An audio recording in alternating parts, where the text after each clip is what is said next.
My friend Michael and I were taking a walk near the forest behind our town one quiet afternoon. The weather was pleasant and the sunlight filtered through the trees, casting long shadows across the path. We spent our time chatting and laughing, enjoying the peaceful surroundings without a care in the world. As we wandered closer to the edge of the forest, something unusual caught my attention.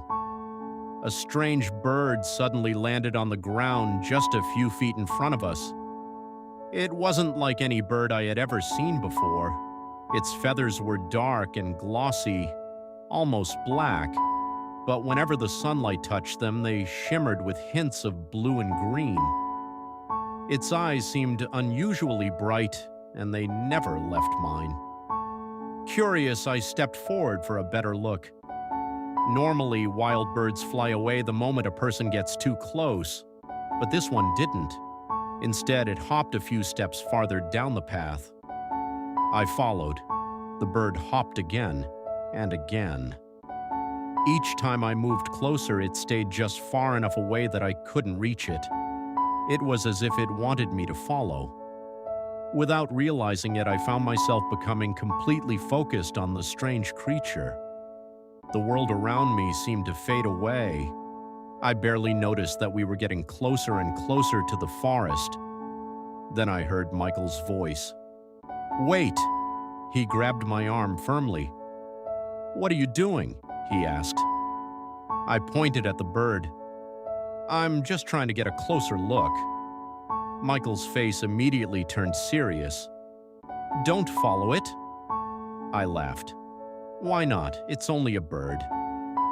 Michael glanced nervously toward the forest. "My grandfather once told me about a creature called the guide bird."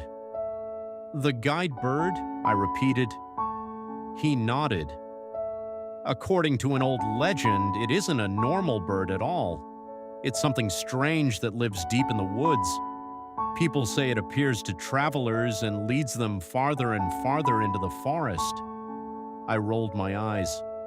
"That sounds like a scary story made up to frighten children." "Maybe," Michael said quietly.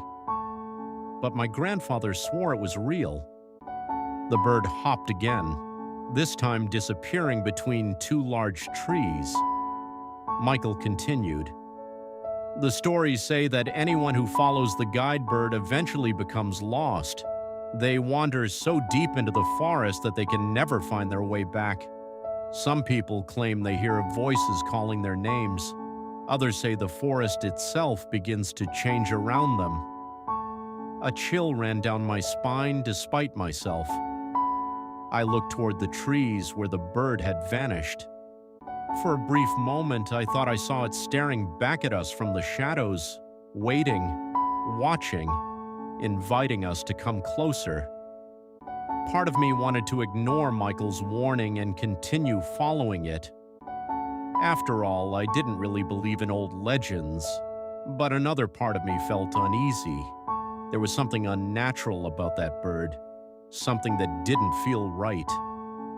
After a long moment, I took a deep breath and stepped away from the forest. "You're probably right," I said. Michael looked relieved. Together, we turned around and continued our walk, leaving the strange bird behind.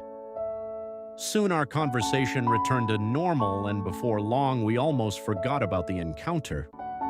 Almost, because as we were heading back toward town, I glanced over my shoulder one last time. Far away at the edge of the forest stood the bird, completely motionless, its bright eyes fixed directly on me. I quickly looked away and kept walking. That night, however, I couldn't stop thinking about it.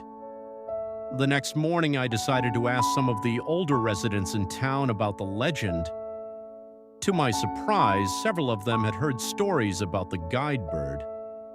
One elderly man even claimed that decades ago, a hunter disappeared after chasing a strange bird into the woods. Search parties looked for him for days, but he was never found. No one knew whether the story was true. Maybe it was only a local myth. Maybe Michael's grandfather had simply passed down an old tale. Or maybe some legends exist for a reason. Even today, whenever I pass near that forest, I remember those glowing eyes watching from the shadows. And sometimes, especially when the evening grows quiet, I wonder what would have happened if I had ignored Michael's warning and followed the guide bird into the woods.